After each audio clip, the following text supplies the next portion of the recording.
A gente está vendo aí o surgimento de inúmeros avanços tecnológicos que podem, de fato, melhorar a vida de muita gente.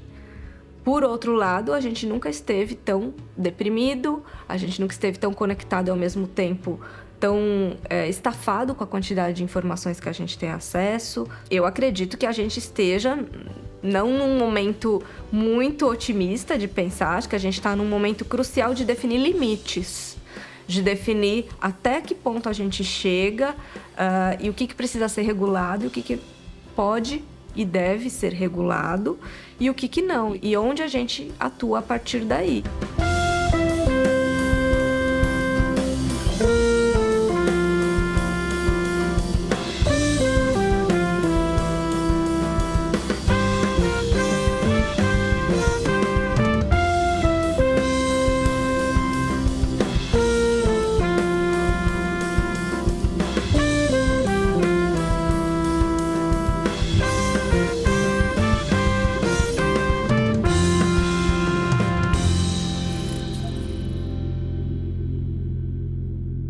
Eu acho que, de fato, a gente caminha para um momento em que a imagem, enquanto mídia, ela se torna muito mais importante para a audiência do que um texto. Então, a gente vem aí já há uns 20 anos de redes sociais, se a gente for pensar, e nesse momento a gente já observa uma mutação no padrão de como a informação circula nessas redes. Então, começou muito com texto, né? Depois misturou texto com imagem, aí veio a imagem estática, que não era em tempo real.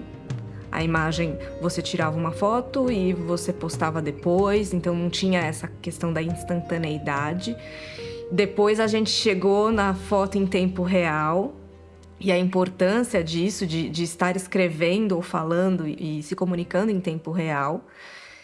E agora a gente está num momento não só do tempo real, mas da aceleração. Então é como se uma imagem por dia não bastasse, você tem que narrar a sua vida em tempo real, e isso pode ser uma foto ou pode ser um vídeo também. Então agora entram também os vídeos, não só a imagem estática, mas os movimentos, porque a ideia é capturar justamente o fluxo da sua vida. Então estamos nesse momento agora, e o texto, ele tá ali como um acessório. Hoje as coisas estão todas misturadas. A gente não pode dizer que eu sou uma pessoa no real e outra no digital. As coisas já estão muito mais mescladas. É claro que estar no digital, se colocar no digital, tem um quê de emulação de quem eu quero ser ou do que eu desejo ser para mim, ou a imagem que eu quero passar. Mas isso também a gente pode pensar que a teoria social sempre discutiu essa questão. Eu estou aqui, eu estou passando uma imagem para você. Eu estou num outro contexto, num outro meio, eu passo outras imagens. Então, nós, enquanto indivíduos em sociedade, a gente se usa, né, de várias máscaras sociais para passar a imagem que a gente quer passar, ter os privilégios que a gente quer ter, conseguir almejar o que a gente deseja. Isso é uma coisa. Agora, no momento atual, a gente está tudo meio esquizofrênico mesmo. Então, a gente constrói uma narrativa e a gente não é tão fácil assim se desvencilhar dessa narrativa. Como que nós, dentro desse mundo que a gente vive, a gente tem determinados comportamentos que afetam como a gente se vê, a forma como a gente se coloca no mundo, e não só como a gente sente, mas como a gente lida com tudo isso. Isso tem a ver com processos sociais.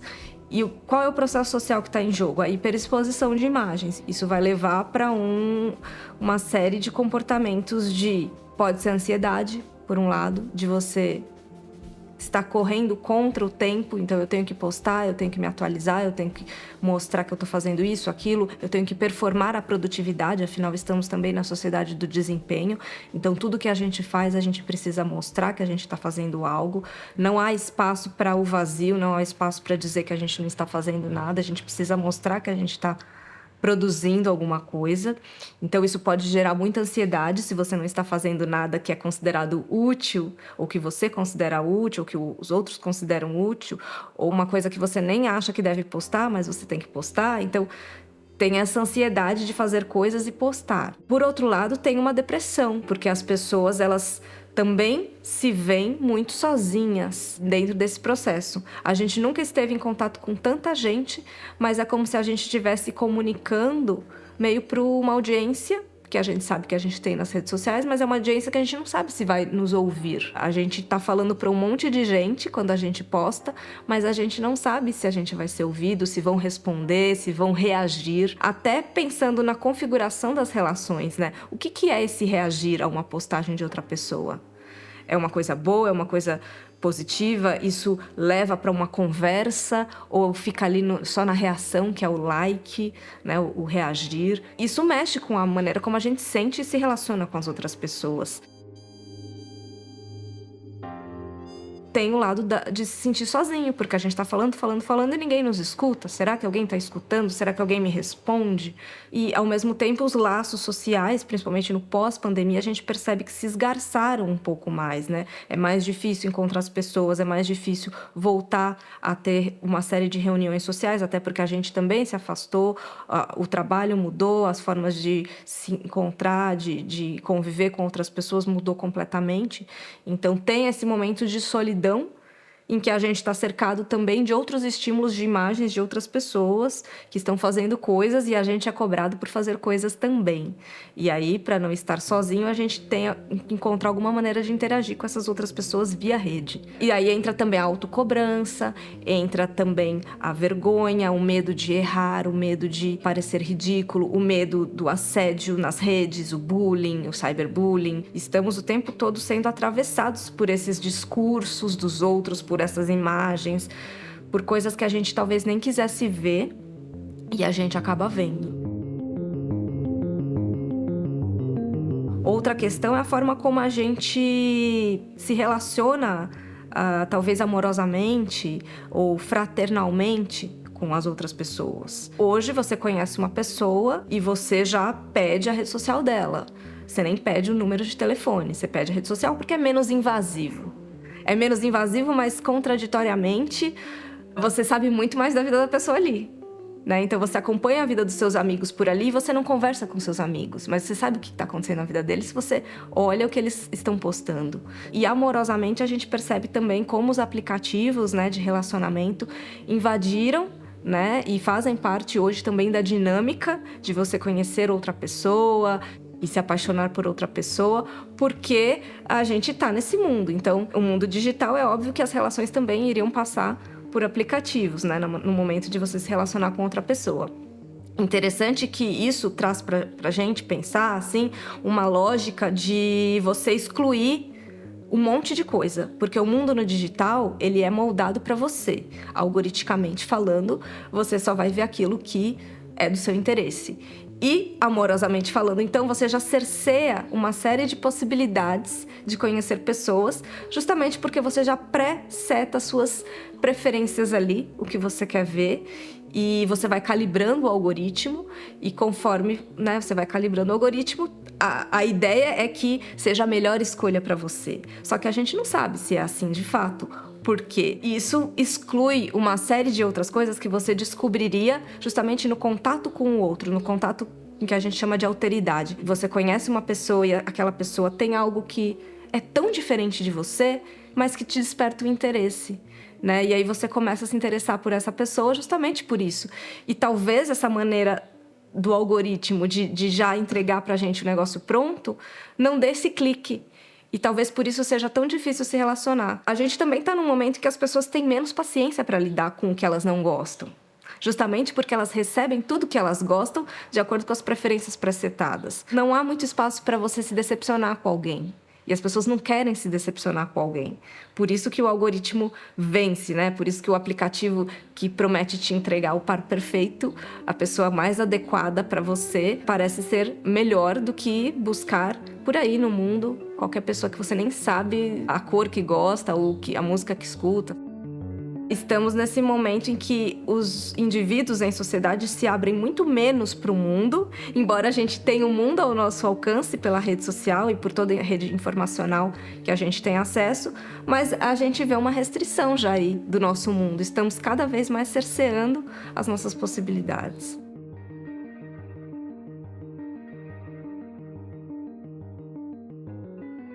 Quando eu comecei a estudar os telefones celulares, ainda não tinha smartphone. A virada do smartphone surgiu justamente no meio do meu estudo e eu tive que readaptar. E por aí eu peguei uma inspiração de um autor que eu uso até hoje muito, que é o Bruno Latour. O Bruno Latour é um francês, um filósofo, que traz para a gente essa ideia de uma cadeia sociotécnica. O que é uma cadeia sociotécnica? É um conjunto, se a gente for pensar em fluxo, né? Uma cadeia que não tem nem começo nem fim, a partir da qual a gente pode ver as ligações entre humanos e o que ele chama de não humanos, que podem ser objetos distintos. Latour fala disso tanto para objetos do nosso dia a dia, quanto para aquilo que a gente chama de natureza, para pensar justamente as conexões e para mostrar que a gente não está sozinho nesse fazer a sociedade, né? Estamos num coletivo em que tem ampla possibilidade de agência, não só nós, humanos, mas tudo aquilo que nos rodeia a partir das associações que a gente tem com essas coisas. E eu usei essa inspiração para pensar a nossa relação com o telefone celular, mais especificamente com o smartphone. Por que o smartphone traz para a gente? A ideia de que a gente pode acessar lugares, acessar tempos e pessoas e espaços de uma maneira muito rápida, instantânea, justamente porque existe uma cadeia de conexões. O que é essa cadeia sociotécnica da conectividade? É uma cadeia que envolve desde a infraestrutura da rede, da operadora de celular, a torre, a infraestrutura de rede móvel, que foi se construindo no Brasil ao longo desses anos todos para suportar esse trânsito de dados. Então tem todo um trabalho aí do mercado, tem um trabalho do Estado na concessão desses espaços para uso, né, de telefonia móvel.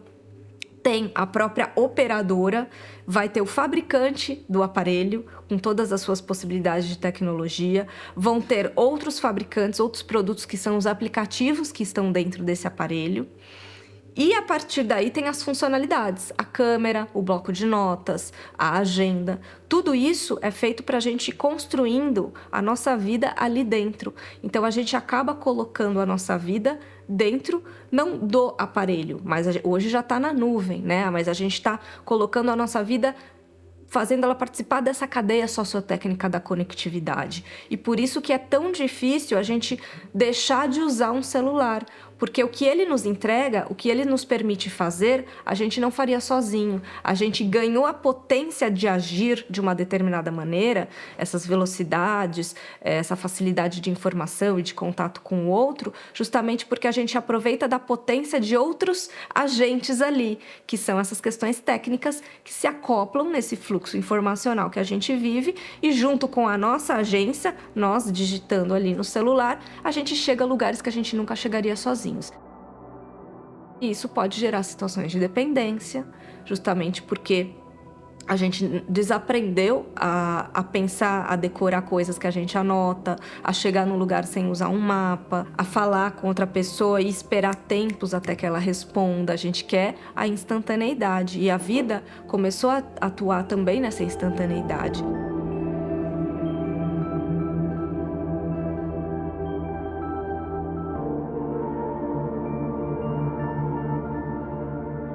Estamos, então, diante de um momento em que há alguns que pensem, bom, já somos ciborgues, já somos uma coisa que não é totalmente humano cru. Mas o que é humano cru também, né? Há teorias que vão questionar isso.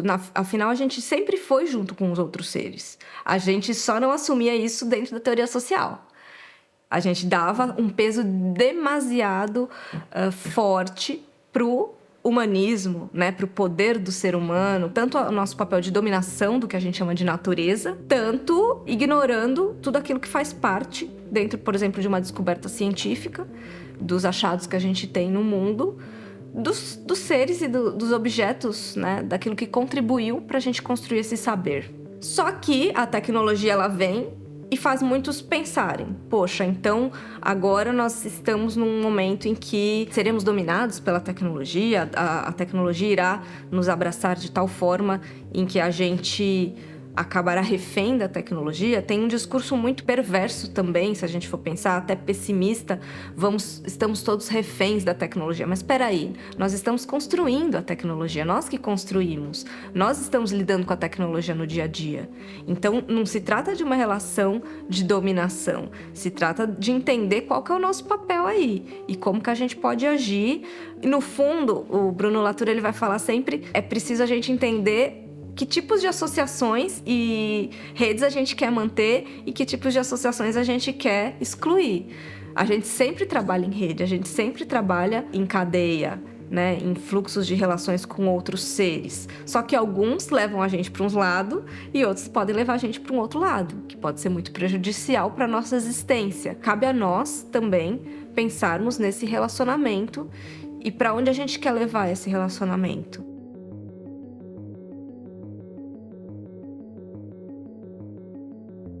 A gente, na vida chamada real, a gente não cumpre leis, a gente não cumpre regras, tem coisas que a gente não pode falar nem dizer, senão a gente é preso. A mesma coisa, a gente tá ali, a gente não pode veicular notícias falsas, a gente não pode veicular informação falsa ou ofender outras pessoas impunemente. E para isso a gente precisa, de fato, de leis fortes, de um Estado que trabalhe com isso e, por outro lado, ensine as novas gerações e também as outras gerações que não sabem lidar, né? Como que a gente lida com a tecnologia, o que é um letramento digital, como usar uma rede social. Durante toda a história da sociologia do consumo, da antropologia do consumo, a gente teve, a expressão do meu grupo social através das coisas que eu uso, das coisas que eu compro, das coisas que eu escolho. Só que isso estava muito ligado ao pertencimento de classe. Então, uma classe tem acesso a tal coisa, outra classe já tem acesso a outra coisa, tem outras preferências, e não que isso tenha mudado. A gente percebe que hoje é muito mais amplo, porque hoje todo mundo tem mais possibilidades de consumo. E o mercado, ele vai te ajudar a criar a sua visão para o mundo, a partir das suas preferências, das suas escolhas que você acha que são suas, mas que são sugestões, você vai construindo a sua imagem para o mundo. A gente está nesse momento de sugestões para construir e a gente capta, né? Hoje a gente pode escolher que identidade que a gente quer assumir, baseado nas possibilidades das nossas preferências e tal, o que chega pra gente, mas é como se a todo momento fosse oferecido para mim uma identidade de alguma coisa, porque tá me oferecendo, na verdade, um produto ou um serviço que eu posso comprar. Então, a partir dessa experiência, eu vou conformar a minha identidade, porque eu preciso também experienciar coisas. A gente está num momento de consumo de experiências, de sensações, de vivências. Aí eu tenho aquela experiência, aí eu posto, aí vai se consolidando uma imagem minha de quem é essa pessoa, que identidade dela, qual o pertencimento. Então, esse pertencimento, ele é forjado a partir das nossas preferências e a gente cada vez mais pode se dizer que a identidade também é uma construção do capitalismo. Mais do que era aquela identidade de classe, não, eu sou de família operária, ou eu sou da elite, de uma família já que vinha aristocrata, ou eu tenho origem. Tudo bem, agora a gente também tem a origem. Algumas origens que estão sendo, principalmente no nosso país, estão sendo muito celebradas, né? A identidade da favela, a identidade negra, a identidade LGBTQIA+. Tudo isso está surgindo também, a gente não pode dizer que é só o mercado. Tem questões espontâneas aí de valorização dessas identidades, só que o mercado de consumo captura também isso para direcionar as pessoas para que elas continuem se afirmando como tal pessoa. Tem todo um aparato construído em termos de tecnologias e algoritmos para capturar também esses outros sinais. Então, essa pessoa se identifica como branca, como negra, o que eu vou oferecer para ela em termos de maquiagem, o que eu vou oferecer para ela em termos de roupa, vestimento, o que eu vou oferecer para ela em termos de consumo cultural. Tudo está interligado. Então, é como se todas as esferas da nossa vida de fato estivessem ali sendo atravessadas por esse mercado de consumo que lê essas questões da forma como a gente vive e trabalha essa informação para oferecer algo mais direcionado para a gente. O consumidor hoje é essa pessoa plural em que as empresas estão tentando mapear as tendências para onde ele quer ir, e aí as coisas chegam muito mais prontas para a gente.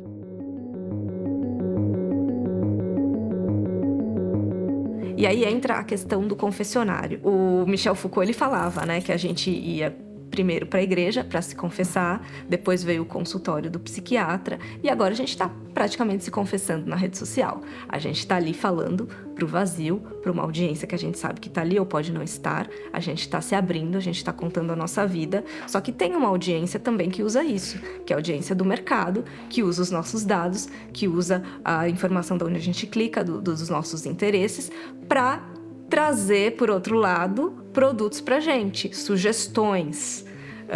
A gente calibra o algoritmo e a partir daí são feitos cálculos preditivos. A gente não é entendido como um indivíduo, mas a gente é entendido como um ser dentro de um certo grupo que tem preferências similares.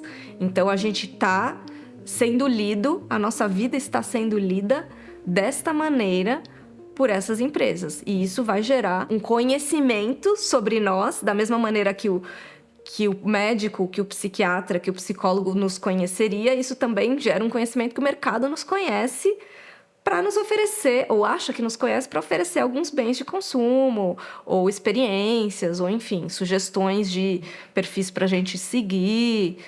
Tudo caminha para esse sentido. A gente tem esse poder, né, de começar a brincar com isso. Bom, eu vou deixar de seguir algumas pessoas ou alguns perfis para ver o que de novo aparece para mim. Senão a gente fica muito limitado. E o consumo, é óbvio que, sendo assim, a gente vai acabar consumindo porque aparecem as sugestões mais assertivas para a gente.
Está nesse momento da hibridização também, né?